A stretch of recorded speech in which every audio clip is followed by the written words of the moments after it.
Hello, my name is Bertha Holliday. I'm a vice president of the Bloomingdale Civic Association and the project director for the Bloomingdale Village Square project. That project was largely inspired by some of the findings and recommendations of the district's Mid-City East Small Area Plan. In particular, the project seeks to respond to two of the recommendations that the plan made for the neighborhoods in the Mid-City East area. Those recommendations was first, the need to increase a sense of community identity, and second, the need to promote a greater sense of place in those neighborhoods. The Oral History Project seeks to respond to the notion of community identity. We believe that community identity is strengthened to the extent the residents of our neighborhood have a greater sense of the common history and heritage of the neighborhood, and a sense of the experiences people have had in that neighborhood. That kind of knowledge not only serves to strengthen community identity, but for those persons who grew up in the neighborhood, it actually helps shape their personal identity. The tapes that you're about to see will tell you about the glory years and the golden years of Bloomingdale. They'll tell you about the troubled years of Bloomingdale, and they'll also tell you about the current revitalization of the neighborhood. Throughout all of those years, one of the elements that has been common has been the importance of relationships among neighbors. It is those relationships that have really shaped the community's identity. In Bloomingdale, houses have been homes where lives are lived, and in some cases, those lives have been lived by generations of family in a single home over time. So I hope you will listen closely and carefully to these tapes so that you might better understand the enduring qualities of Bloomingdale, as well as its evolution over time into the vibrant urban village it is today. Thank you. The earliest memories that I have, I remember when the streetcars was running up and down North Capitol Street. And when they got down to North Capitol and H Street, then they changed over to the electrical line going out H Street Northwest. Well, my husband was attracted to this house because he always wanted a place where he could walk to work, or the place had some furniture, and oh yes, and we had a coal burning furnace. Fortunately, we did have nice neighbors, but the people themselves weren't too friendly.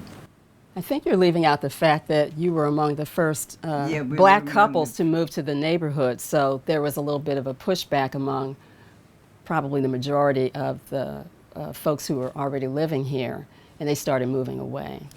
Well, some of my earliest memories of growing up in Bloomingdale, actually, I can remember being even not quite a toddler, I don't remember that long ago, but as a young child, growing up in the neighborhood with some of my friends who actually are still my friends today, and playing outdoors and playing in the neighborhood. Even though our world was very small, we had our own little world.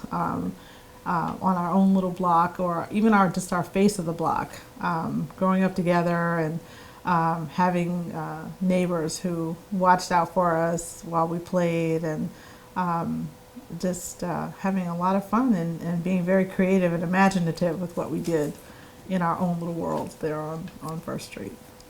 I think some of my earliest memories are very much tied in with my grandparents, because it was sort of their house, at least when I was younger. That's what we knew it as, and it was the hub for my family. So a lot of our family gatherings were there: birthdays, Christmas, Thanksgiving.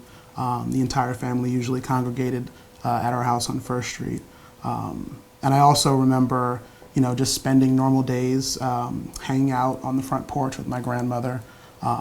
She would hang outside with me, and if I wanted to ride my bike up and down the street, she would sit outside and watch me. And I also remember our trips down to Big Bear when it used to be the corner market before it became the coffee shop that it is now. I was a newlywed when I moved to Bloomingdale in 1991, and we were attracted to the neighborhood for a couple of reasons. One was it was the most affordable neighborhood that we looked at, and I wanted to keep our housing expenses to an affordable level. It had central air conditioning and a garage, which my husband at the time liked. And I liked the fact that it had a front foyer and you didn't walk right into the living room. So that attracted us to the neighborhood, the beauty of the house and the beauty of the architecture and the affordability.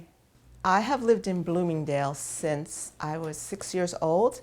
I think my favorite business would have been the 5 and 10. You had to go down a step or two, and wooden floors, and the floors creaked, and I kind of remember it being sort of dim and dark. And but there were cheap little trinkets that you could buy for pennies, and when your allowance was $0.25 a week. I've been here 30 years. I moved in 1986 and 4th of July weekend. I had a realtor friend, and I told him I was looking for a house, and he says, come on over to Bloomingdale. Well, back then, I lived over on DuPont Circle. They took a very circuitous route to get here because some of the blocks weren't so good. So I don't know how the heck we got here, but we ended up here and we fell in love with the house.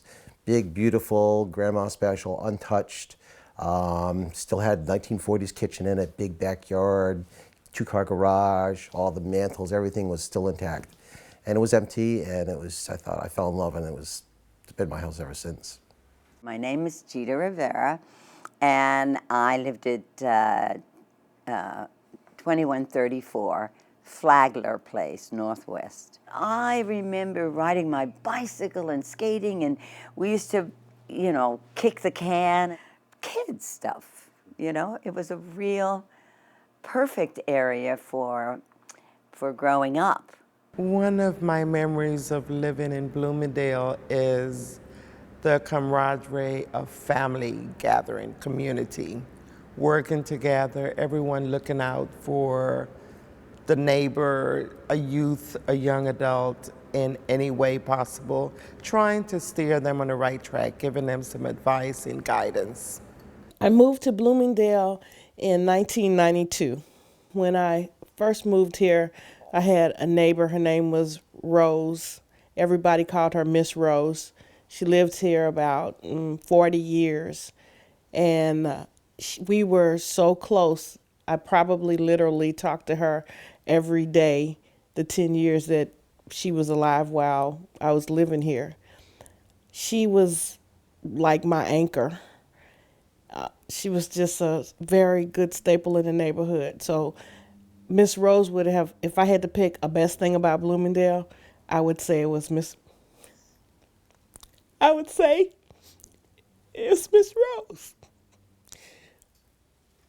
This is not just some place for people to live. It's a real neighborhood where people care about each other. And she really cared about me. She cared about the other people in the neighborhood. So moving here was like being at home. And Miss Rose and people like Miss Rose, and I hope that I could carry on her legacy, make Bloomingdale home. Well, this is our first home. And I think that's very special for me and for us is, we got married and moved into Bloomingdale in the same month. And so for us, it was a new beginning, which was really important, an important milestone in our home and forever, wherever we go. And we'd like to be here for a very long time, but Bloomingdale started our life together, being married. And so that's a wonderful memory that resides here in Bloomingdale. Yeah. There was a block party held every August, just before school opened. And And if people would sit up, they would sell hot dogs up right from on the sidewalk. They sell hot dogs and things like that. And the boys, after they would sit up, people on the corner of the alley donated the electricity. They would have a jukebox out there. They had the music. One part, a little further down the street, the kids could ride their bicycles in the street and things like that. It was organized, and you had every kind of activity going on. You could just come out and see the children play dancing or whatever, you know. It was one of those things. And when the street lights come on, that told you everybody go home. And then the boys would come out and clean the street and take the trash all back around to the back. And they did that, I know, at least 5 or 6 years.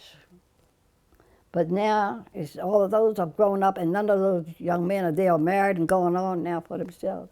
But when they were growing up, that's what they did.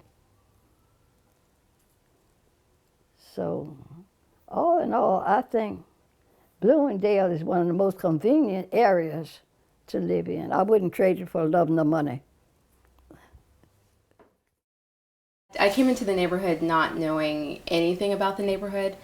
I knew I wanted to buy a home in the district. I loved living in the district, and at the time I was actually moving from Virginia. But I'm from Oklahoma, and I'm from a place where you really do have a neighborhood and a community, and I thought that didn't really exist in the district. So I bought into the neighborhood just looking for a place that I thought would be safe, but not really expecting to find a community. It's just so rich. The people are wonderful. The homes have such character. You know, every couple years we have a house tour, and you get to go around and see how much history there is just in the homes, but also how different people interpret their homes and have treated their homes. So you've got everything from a Victorian that feels like it's kind of stuck in time to a very contemporary federal style home. So the community is just rich in so many ways. Bloomingdale and B Street is a very, very, very neighborly block. Everybody in the block knows everybody. And if one person is in trouble, the whole block is in trouble. If one person in the block have death in the family, the whole block have death in the family.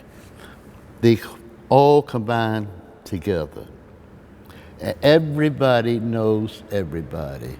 For instance, if you move into Bloomingdale or in B Street, and we'll get to know you, we'll say, "Hello, Joe, how are you? You new into the block?" And he'll say, "Yes." We'll say, "Well, my name is Junior. This is Maxine. This is Todd. This is Atos." We all get together to make you welcome into the block.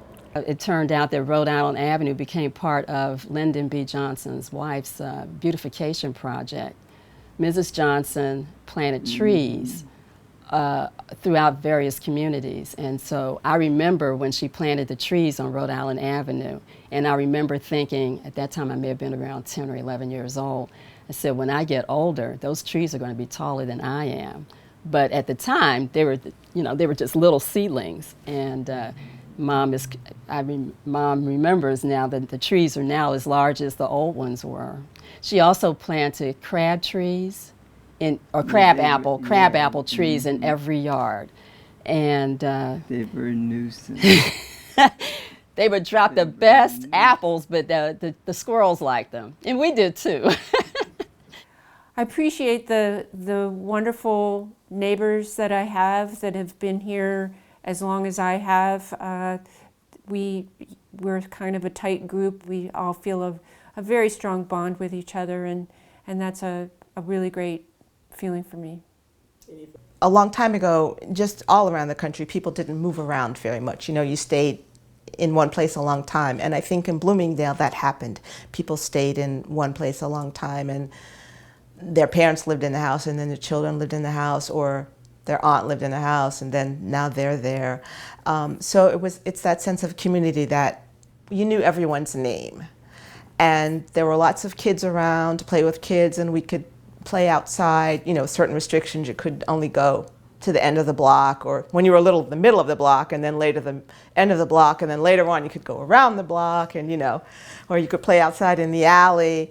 DC, of course, has a number of neighborhoods that are unique and historic, but Bloomingdale has a special history that, in my view, makes it one of the truly special neighborhoods of Washington, D.C. First, the Victorian homes, and those that have been preserved from their early 20th century roots are absolutely spectacular, with oak moldings and, you know, parlor doors and fabulous old amenities that, of course, can't be recreated in today's market. These are testaments to cheap labor and artistry that can't possibly be recreated, so they're spectacular. People know each other. People know who you are. They know who your pets are. They know who your children are. It's just a very warm and loving community. It's the owners of the businesses. Generally, they live in the neighborhood. They love it here, and they have a property opens up, a commercial property opens up, and they put in restaurants and little bars and pubs, and that's what's made it so special, is the sort of closeness that you're going to patronize a business and the guy lives right around the corner. I think what makes Bloomingdale special for me is I always felt it had diversity, not just racial diversity, but gender and generational diversity. We always had, even though there were older residents in the community that did watch out for us, I also had a lot of friends. I even had friends who were someone older than I was who, you know, helped to establish my sense of independence, because my parents felt safe, you know, with me going out with them and exploring in the neighborhood, sort of getting outside of our own little world there on the block and actually exploring some of the things in the community. So I think what makes it different, that there's culture here, there's history here that people may not even be aware of, that, you know, residents here in the community know about and have shared with each other. And, I think that makes it pretty special. Bloomingdale is a special place. The residents, the history makers, made a difference in this community, and they planted a seed, something that we would have to be able to capitalize on and move forward. And we have in a lot of ways. I mean, we have fell down, but we got up, we dusted ourselves off, and we focused on what was important. And the importance was our youth, our community, our seniors, all of the businesses and everything that made up this community. Outside of the character of the homes, I would say that we have done a really good job of maintaining a true sense of community. And here, I mean, this is really the kind of place where if you're in a bind, you can call in a neighbor. Maybe it's a neighbor on your block, maybe it's a neighbor on the other side of the neighborhood. But this is a really genuinely a friendly place to live, and a place where people tend to look out for each other. Well, I remember the riots of, was that 1968? 68. Mm-hmm. When my husband was a letter carrier, and I was so worried about him coming home, walking from where he lived, worked at Irving Street, and walking over here, but praise the Lord, he got here safely. I had forgotten about the riots. Yeah, I remember seeing people that really did, I don't know if they even lived in our neighborhood, but I remember seeing people running up and down the street. There was also a cleaners at the corner at the time, and you saw people with merchandise from the cleaners or from some of the stores. That was very sad and very scary. One event or turning point that I witnessed was the riots in '68 after Martin Luther King was killed.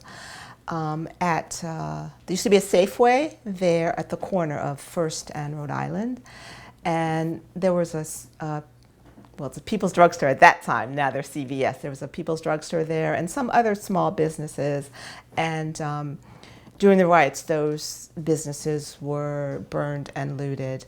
And I remember us being in the front window, you know, watching people go by carrying different things. And also we could see the smoke coming up from different establishments. Well, the Safeway opened up again, but a lot of those places it didn't open up again. And I think that was hard on the neighborhood when those businesses didn't start. But some of them did open up, but some of them didn't. The riots in '68, what I recall, I remember the sense of fear and, you know, that we even experienced in our own household, because as it turns out, the block in Bloomingdale between Seton Place and T Street, where there were a lot of businesses, those businesses were actually looted and burned out. So we were definitely impacted by that time and what was going on around the city. We weren't sheltered from that. You know, 2 blocks from our house, and I remember the picture window in the front of the house and looking out the window, and all you could see was black smoke going by the window. So it was a pretty scary time. Well, when I first moved in, crack everywhere. Every single street corner, every intersection would have a crack dealer on every little sidewalk. And the next one would have 4 crack dealers. And over here, everywhere throughout Bloomingdale. I don't know why we had so many, but we did. So when that disappeared, that was '86, and it really took up. I mean, PCP and crack were bad. You know, you'd see people running down the street naked, people following them, like, come on, get back here, get back here. And when that ended, that made a big change. You know, it was quieter, it was safer. It's been one battle after another, I can tell you that. It's just constantly trying to make Bloomingdale a better place to live. Whether it be, you know, fighting the crack dealers, or back when no one had cell phones, so they'd use the public phones. So we had to go to the commission, the Public Utilities Commission, and ask them to take out all the phones. I actually went and cut one of the phones, just took a bolt cutter and cut it, because that was the most active phone. And I shouldn't be saying that on tape, should I? It's too late, it's past the statute of limitations. During the height of the crack epidemic, the Orange Hat Brigade was really quite active. We were a group of neighbors that were committed to the disruption of street drug sales, because we saw street drug sales as being a source of a magnet for violence and other criminal activity. So we wanted to disrupt it. And the city at that time was trying to cultivate neighborhood involvement in trying to challenge that system. And so there were groups of us who were given orange hats, caps, that were bright and colorful and easily identified us as neighborhood activists. And we would congregate in the early evening for a couple of hours right here at First and Rhode Island and T Street, right at the intersection of all of that activity. There was a time when things were a little rough. Unfortunately, someone was stabbed. I witnessed someone being stabbed. Sometimes you could hear gunshots around here. So things have changed. I think it's a little safer than it has been. Yeah. You know, yes, we must remember what Marion Barry, our mayor, did. He was very active when he was a mayor. Mm-hmm. And I remember he started the young people gathering trash from the streets, and he would pay them some, I don't know, I shouldn't say pay, but anyway, whatever he did for the young people, they enjoyed it. Mm-hmm. Well, actually, before he became mayor, before Marion Barry became mayor, he was an activist. As a matter of fact, the Student Nonviolent Coordinating Committee had headquarters right down the street by the old Highs, which is now Windows. And as a community activist, Marion Barry would gather all the kids in the neighborhood, and he would perform a rat patrol. He would give each kid a broom or a mop, and literally would march down T Street with the kids behind him, and we would just sweep. There was something pretty significant that stands out in my mind that occurred while I was at St. Martin's, and that was during the Poor People's Campaign in '68, a campaign that was inspired by Martin Luther King. And I believe while he was planning that, he was actually assassinated, and it was actually followed through by Coretta Scott King as well as Ralph Abernathy. And so there were a number of people from around the nation who converged on DC to approach Congress about the plight and the conditions of people living in this country. And they set up a tent city down on the mall. But in addition to that, we had a miniature tent city on the playground at St. Martin's. And I remember that they would feed the families down in the Pioneer Room at the church. And that was pretty significant. It was, I can even remember seeing that, walking out of the school building and seeing tents pitched all over the playground that we normally played on. And so that was something that was pretty significant to me. Mount Bethel, in terms of 1963, when they had the March on Washington, it was used to serve the purposes of feeding people. And I think one of the more fascinating things about Mount Bethel Baptist Church was, perhaps a lot of people don't know, is that when they were making placards for the March on Washington, 1963, those placards originally was made at Mount Bethel originally. And even more fascinating, a lot of people that started making them were American University students. So you got white students in a black community church making placards for a March on Washington, which I thought was just fascinating. And so when you look at Mount Bethel played I think a pretty good significant role, because it's in Washington, D.C., in helping that effort in terms of the March on Washington. In 1964, when my parents moved up on B Street, my father and mother paid $15,500 for a 5-story house, which we're in now. Now I understand, according from my old department, and from when I had my will made, which I'm leaving the house to my nieces and nephew upon my death, I was told that the property around there now is worth $1 million, almost $1 million. So you can see how it had progressed from $15,500 in 1964 until the cost of the houses now in 2015. I think there have been a lot of changes. I remember within the first 3 months that we moved here, the liquor store on the corner took down the bars on their windows, took down the plexiglass that was, covering where the cash register was. And I mean, that was within the first 3 months that we were here. So it's hard because I can't compare to how the neighborhood was before because we've only been here for about 3 years. But it was a sense of opening up and that and trusting that this neighborhood was going to take care of the business, and I think that says a lot about what Bloomingdale is becoming and how it's growing. When you have a strong past coupling with a promising future, and all these people come together who just want to make the best out of this place where we all live. Some of the other changes were when families started moving back in. A lot of families had moved away, and I guess in the last 10 years we have a lot of more families moving in, which is nice to see people rolling the kids in strollers and walking and in the parks and things like that. So that's been a positive change. New businesses. I think that's one of the biggest changes. More families. When I moved here, I wasn't accustomed to seeing a lot of children.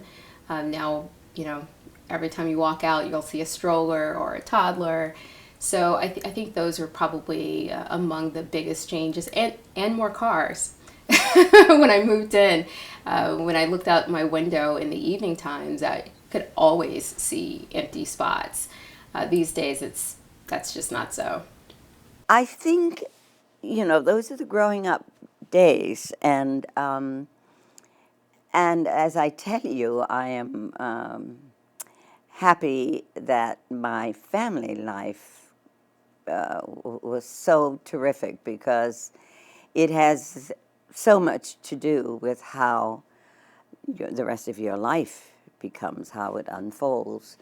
And so I have very, very nice memories of DC. But the changes that I've seen in Bloomingdale are recently lots of restaurants, more restaurants coming in, grocery stores moving out, lots of renovations and gentrification happening in the neighborhood, younger people coming in. Yeah.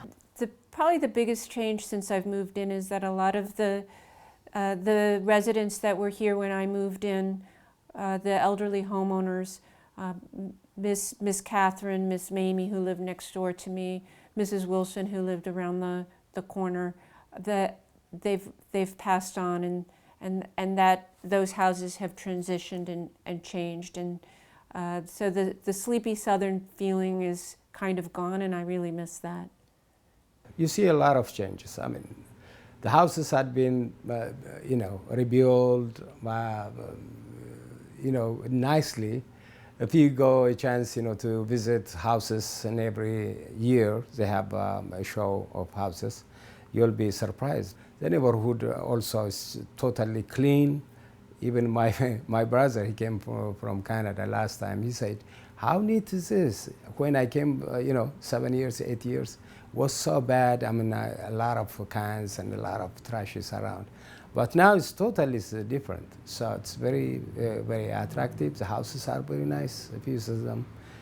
So it's a lot of changes I have seen, I have witnessed as well. I would like to say that Bloomingdale has always been great. It's always been a great place to live. Somehow we got discovered and a lot of people wanted to move over here. I've been here, I think I already mentioned, I've been here since 1992. And in 92, it was a great neighborhood.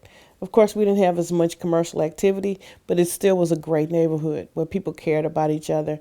People took care of their houses. I will not mislead anybody to think it was a perfect neighborhood, because it wasn't. We had our issues, but we as neighbors worked together to deal with those issues. So the friendliness, the greatness, the beautifulness of the houses, all that's nothing new. It's just, it seems as though, we got, somebody discovered us. And since we got discovered, we became Red Hot Bloomingdale. But we were always a great neighborhood, a great place to live. It's gone through several changes. At first, when we moved here, they seemed to have moved away, but now they're coming back. I think it's the children's children who are coming back. They find out that we're not going to eat them up or bother them, and we're sensible people. And by they, you mean white people? Yeah. I think, again, like I said, we are the jewel of the city. We have a dynamic community, and we welcome everybody.